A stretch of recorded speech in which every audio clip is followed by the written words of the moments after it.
Doit-on aimer son président? Est-ce qu'un peuple doit aimer son dirigeant? C'est une question qu'on ne pose presque jamais, parce qu'on nous a habitués à confondre respect et amour, autorité et adoration. Mais soyons clairs, non. Un peuple n'a pas besoin d'aimer son dirigeant. Un peuple a besoin que son dirigeant fasse son travail. Diriger un pays, ce n'est pas une affaire de sentiment, c'est une affaire de responsabilité.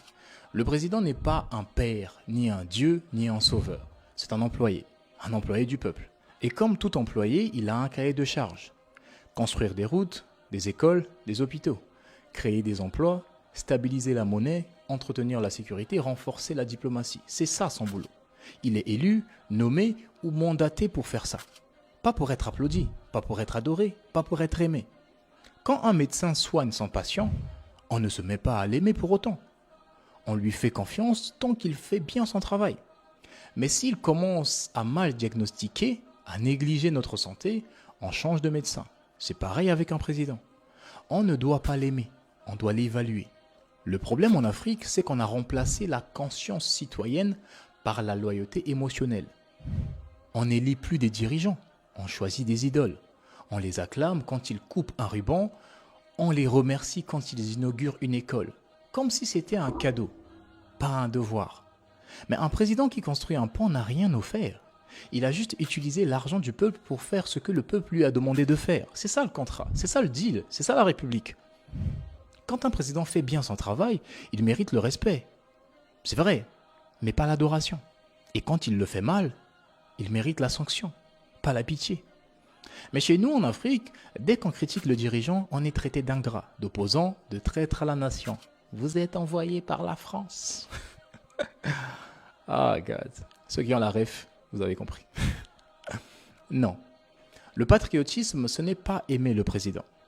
C'est aimer la vérité, la justice et le bien du peuple. Aimer son dirigeant, ce n'est pas une obligation. Et même, dans bien des cas, c'est dangereux. Parce que quand on commence à aimer aveuglément, on cesse de juger lucidement. On pardonne l'incompétence, on justifie la corruption, on ferme les yeux sur les abus. Et petit à petit, on ne vit plus dans une démocratie, mais dans une religion politique où le président devient le prophète et toute critique devient un blasphème. Un peuple libre ne cherche pas à aimer son dirigeant.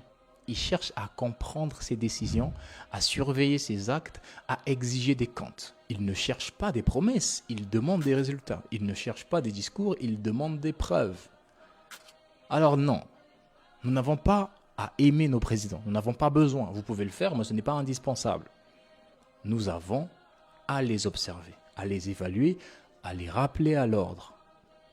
Parce que dans le contrat social, le président n'est pas au-dessus du peuple, il est à son service. Et quand le service n'est pas rendu, le peuple a le droit et même le devoir de changer de prestataire.